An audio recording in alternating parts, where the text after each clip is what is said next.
বলা হয় কার্তিক ঠাকুর বিয়ে করেননি, চিরকুমার। কিন্তু কেন এমন উপাধি পেলেন কার্তিক ঠাকুর, তা কি জানেন? আর কেনই বা কার্তিক পুজোয় আমন ধানের শীষ লাগে? আজকের ভিডিওতে থাকছে সেই সব তথ্য। প্রচলিত আছে বেশ কিছু লোককাহিনী। প্রচলিত লোককথা থেকে পাওয়া যায়, একদিন দানবদের পরাজিত করে কার্তিক ঠাকুর বাড়ি ফিরছিলেন। তখন এক রূপবতী দেবকন্যার সঙ্গে তার দেখা হয়। সেই দেবকন্যার নাম উষা। কার্তিক তাকে বিয়ে করতে চান।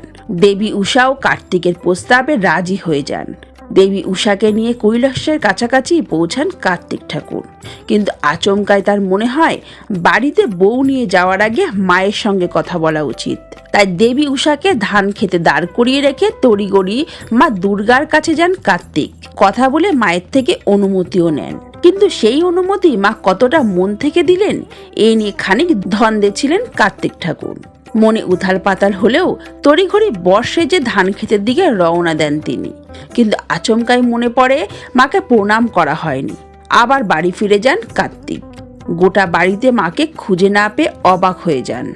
খোঁজাখুঁজি করতে করতে রান্নাঘরে পৌঁছান কার্তিক। এরপরের দৃশ্য দেখে অবাক হয়ে যান তিনি। দেখেন মা দুর্গা 10 হাত দিয়ে খাবার খাচ্ছেন। এমন দৃশ্য দেখে কার্তিক ঠাকুর মাকে জিজ্ঞাসা করলেন, এইভাবে 10 হাত দিয়ে তিনি কেন খাচ্ছেন?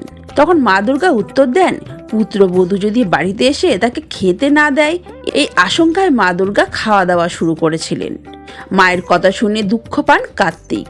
ঠিক করেন এইভাবে উষাকে আর বিয়ে করবেন না। এদিকে তখনও ধান খেতে দাঁড়িয়ে রয়েছেন দেবী উষা। কার্তিক আর ফেরে না। অবশেষে তিনি জানতে পারলেন কার্তিকের এমন প্রতিজ্ঞার কথা। প্রত্যাখ্যান হয়ে বিয়ের সিদ্ধান্ত বদল করেন দেবী উষাও। লজ্জায় ধান খেতেই লুকিয়ে থাকা সিদ্ধান্ত নেন দেবী উষা। কার্তিক মাসে আমন ধানের শীষ বেরোয়। অনেকেই বলেন এই ধানের শীষই নাকি দেবী উষা। সেই কারণেই কার্তিক পুজোয় ব্যবহার করা হয় নতুন ধানের শীষ। এই জন্যই কার্তিক ঠাকুরকে বলা হয় চিরকুমার।